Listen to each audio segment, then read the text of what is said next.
अस्सलाम वालेकुम नाजरीन, और साफ डिजिटल के साथ मैं हूँ आमना मजीद और हमारे साथ स्टूडियोज़ में मौजूद है रमज़ान पोइट। अस्सलाम वालेकुम sir, thank you so much for your time.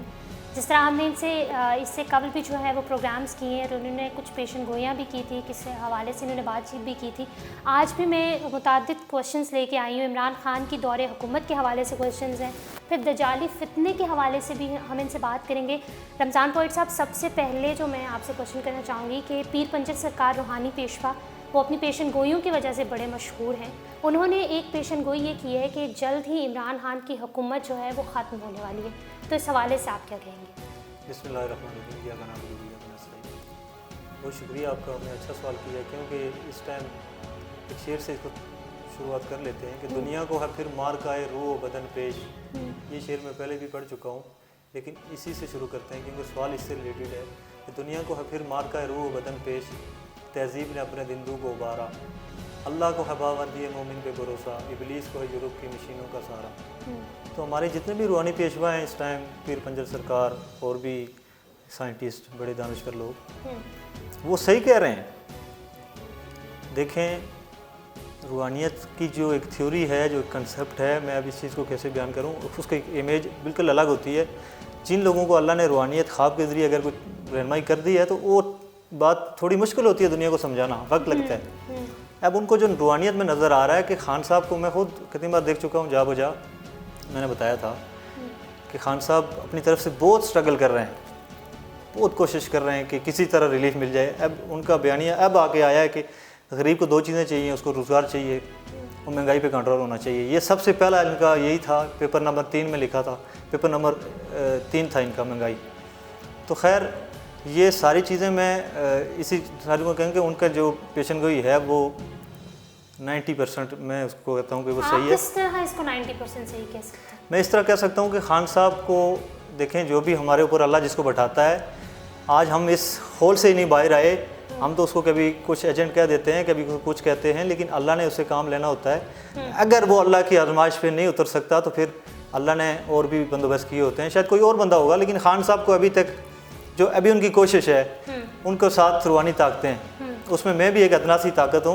मैं कोशिश करता हूँ कि मेरी वीडियो वायरल हो। खान साहब को मैं इतनी बड़ी बात जब मैंने वीडियो में की हैं, मुझे तनकीद से कोई फ़र्क नहीं पड़ता। तनकीद भाई तनकीद हो रही है, तनकीद भाई इसलाह होता तो अफसोस ना होता।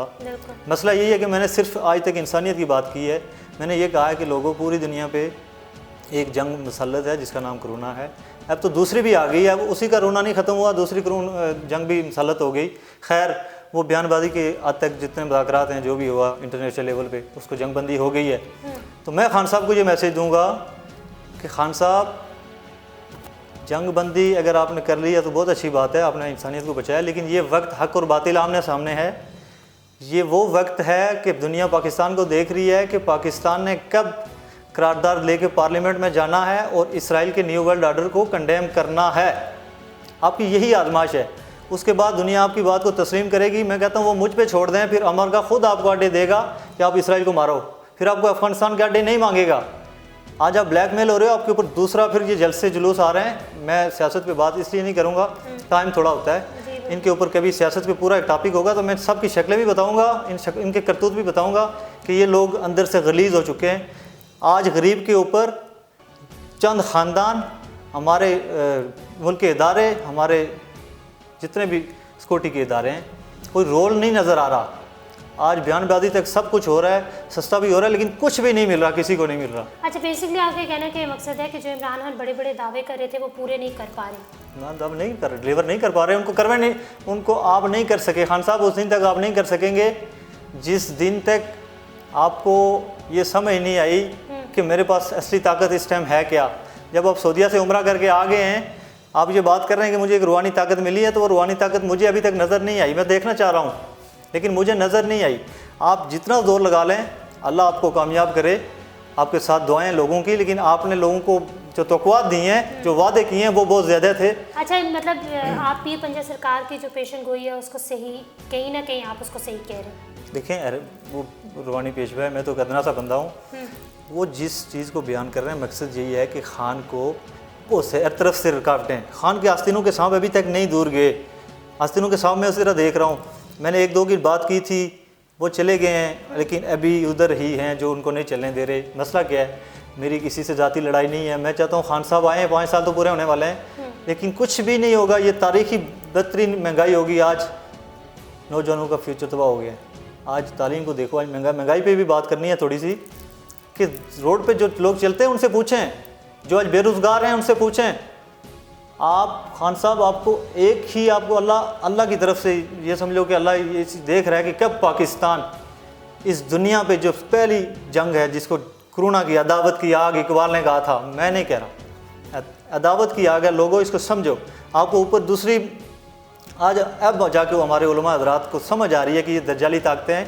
तो दज्जाली एक वो दज्जाल आएगा जो आज दज्जाल के बारे में तो बात डिटेल से आपसे करेंगे। एक और जो पेशन गोई बड़ी चल रही थी पीर पंजल सरकार की, वो ये कहते हैं कि कोई नीली आंखों वाला शख्स है जो आएगा और जो वो है वो पूरी जो एशिया है उस पर कब्ज़ा होगा, फिर मुसलमान जो हैं वो करेंगे, फिर आलमी जंग होगी और ये सब कुछ। इस हवाले से आप क्या कहते हैं कि वो के कौन सा नीली आंखों वाला शख्स है जिसके बारे में वो बात देखें? ये रवायात हैं।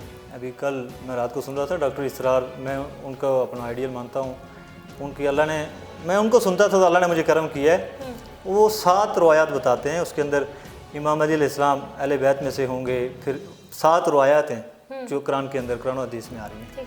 ठीक है, ये रवायात हैं, इसको हम रद्द नहीं कर सकते। इस रवायात में कुछ पुरानी रवायात हैं, कुछ नई रवायात हैं, लेकिन अल-मुख्तसर क्या है कि दुनिया पे 14वीं सदी के बाद जो 15वीं सदी थी ना, ये इमाम महदी अलैहिस्सलाम के नुज़ूल का वक्त था, और उससे पहले ही खटक रहा है दिल यज़दा में कांटे की तरह, ये वही ब्लॉग था। तो 2020 में इन्होंने लॉन्च करना था, दुनिया को बेवकूफ़ बनाना था, तोड़ना था। आज देखें वैक्सीन के ऊपर इंकशाफात आ रहे हैं, लेकिन मुझे बड़ा अफसोस है। मैं कहता हूँ मैं किससे शिकवा करूँ?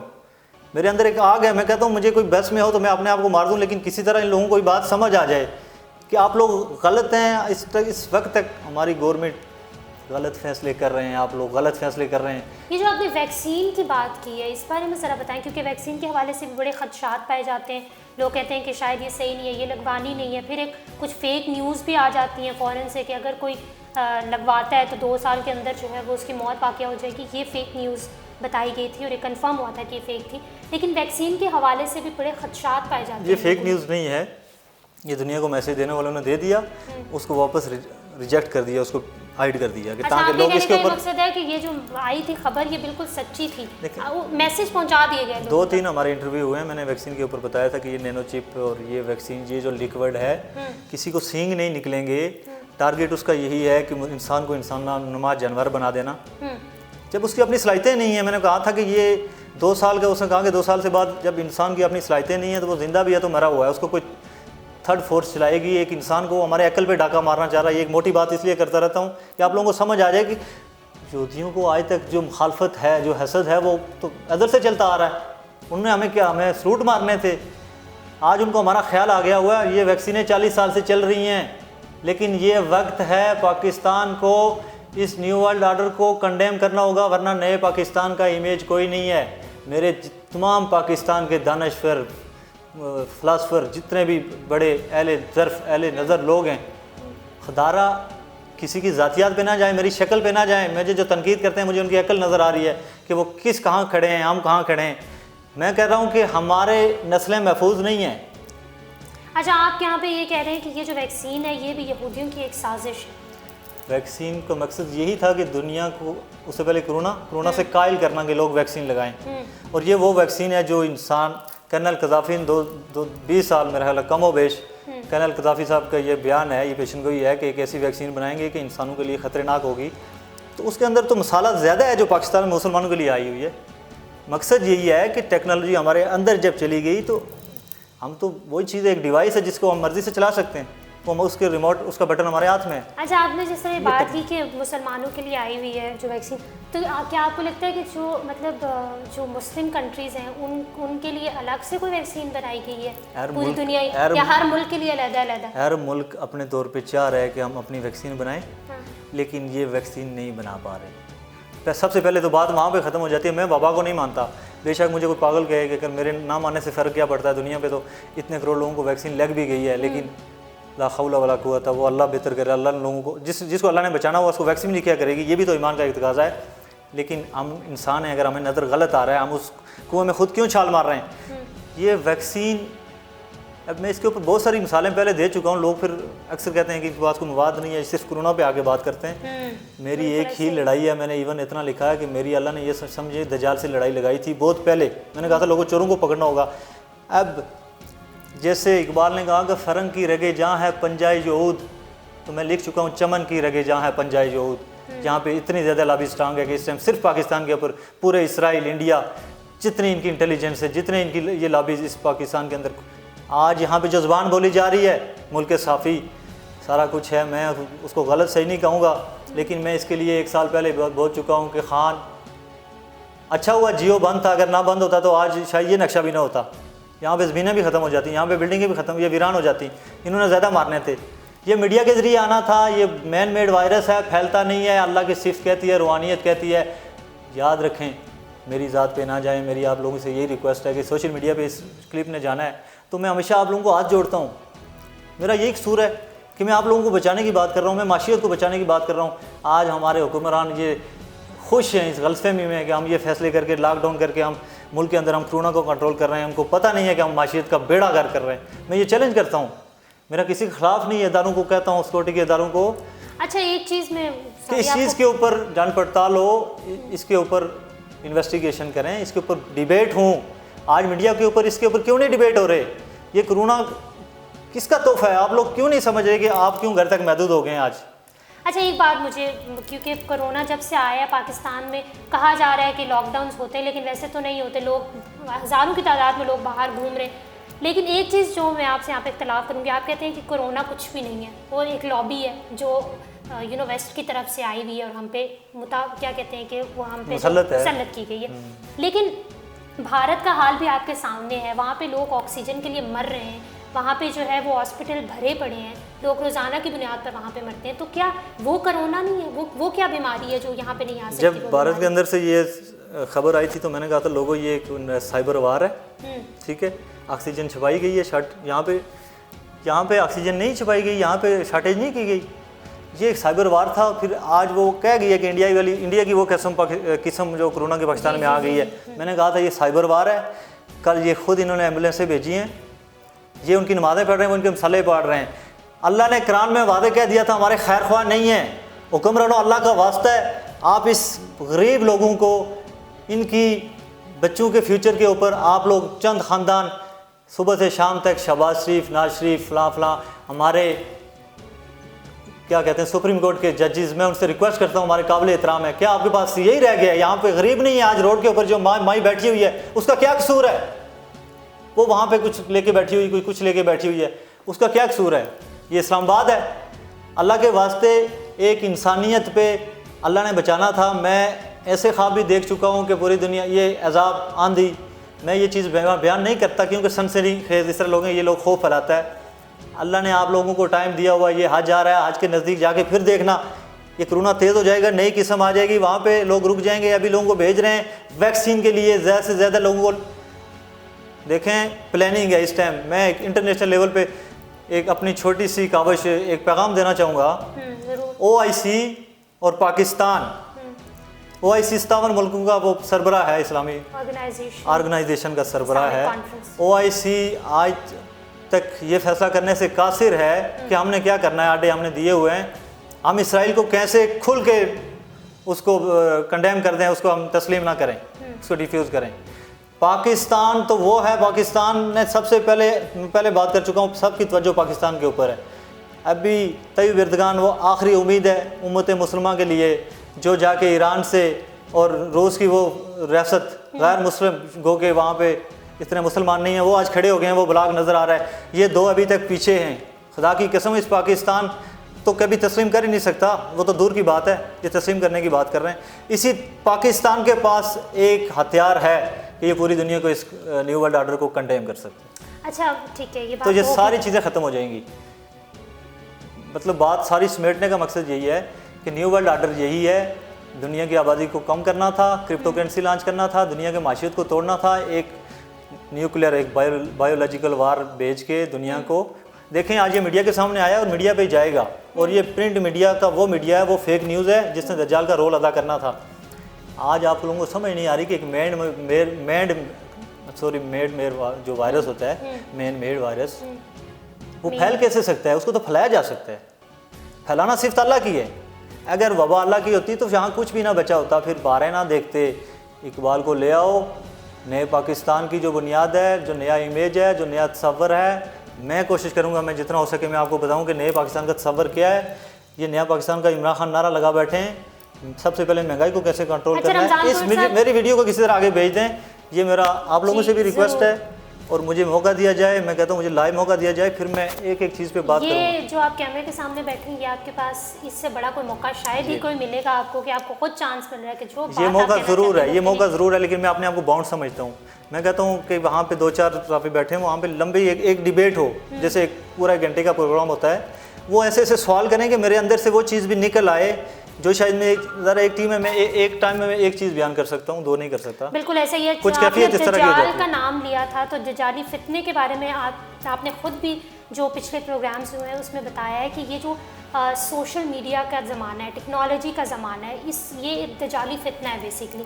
अच्छा रमज़ानपुर साहब, हम बचपन से सुनते आ रहे हैं, हमने पढ़ा भी है और हमारा ईमान भी है, हदीसों में ये बयान किया गया कि दज्जाल एक मुजस्सिम है, खुद एक मतलब कि एक इंसान नुमा जो है वो शैतान होगा जो आएगा और उसके साथ जहन्नुम और जन्नत का एक तस्वुर होगा। तो फिर टेक्नोलॉजी को क्यों जोड़ा जा रहा है कि टेक्नोलॉजी जो ये पूरी दुनिया जो सिमट गई है टेक्नोलॉजी में, उसको फितना करार दिया जा रहा है? ये क्या तस्वुर है, इसको बयान कीजिए। जिस दज्जाल की आप बात करेंगे वो इंसान नुमा होगा, एक आंख होगी, ठीक है, एक इंसान आएगा, लोगों को मारेगा, जिंदा करेगा। ये भी रुवायात हैं, मैं आपको बताता हूँ।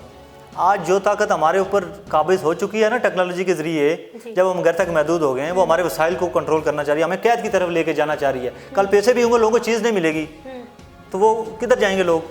वो सिर्फ इसलिए कर रहा है कि ये लोग थोड़े होंगे, पहले तो मारने, थोड़े लोग होंगे, वो कहेगा जो हमें तस्लीम करेगा, तो वो बिल गेट्स को सामने रख लें। इस टाइम सबसे पूरी दुनिया को कौन दे रहा फंड? अल्लाह इसको कल ये शक्ल दे सकता है।